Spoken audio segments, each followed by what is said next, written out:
तो आज अवनीश का एक बेहतरीन डाउट आया है। अवनीश डाउट बोलिए। Explain the importance of manufacturing industry in India. Explain the importance of manufacturing in India.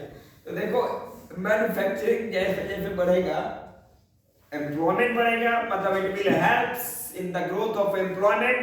और जैसे जैसे एम्प्लॉयमेंट बढ़ेगा पॉवर्टी घटेगा। बोलो यस कि नो? पॉवर्टी घटेगा तो देश के अंदर प्रॉस्पेरिटी आएगा।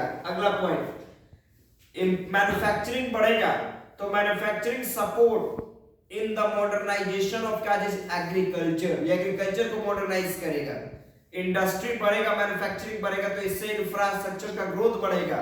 मैन्युफैक्चरिंग बढ़ेगा तो इससे क्या होगा कि manufacturing will support a country to play an important role at global platform. समझ में आ रहा? तो ये क्वेश्चन आपके एग्जाम के लिए बीबीआई है, कोई दिक्कत? You may go. Okay next, Kritika from Bethel, बोलो continue. My question is that explain how democracy enhances the dignity and liberty in a country.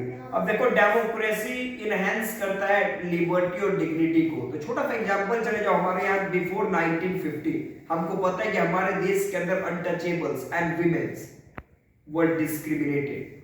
मतलब they didn't have any liberty and dignity. They were not allowed to go in those areas which were restricted for upper class people.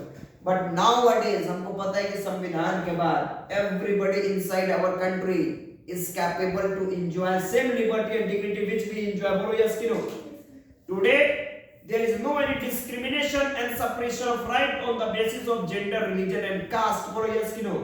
Today right now a child of cobbler can also be next IS and IPS. बोलो yes कि no? मतलब हमारे देश के अंदर चाहे वो economy, social या पॉलिटिकल, हर क्षेत्र में इक्वालिटी आया, कोई दिक्कत? इसका मतलब हमारे देश के अंदर डेमोक्रेसी है और इस डेमोक्रेसी ने सबको इक्वल लिबर्टी और डिग्निटी अवेलेबल करवाया है। बोलो यस कि नो? और कोई दिक्कत? You can go. Okay next, your doubt क्या है? Sir, bank do not lend everyone. Why? Why? Okay, banks do not lend everyone. देखो बैंक सबको लोन प्रोवाइड नहीं करता, कुछ सर्टेन बोरोवर्स को प्रोवाइड बैंक लोन नहीं करता। रीजन क्या है? तो रीजन 3 लिख देना। पहला, bank first check the back record of a customer and if the back record of a customer is not neat and clean, banks do not lend them. ठीक है।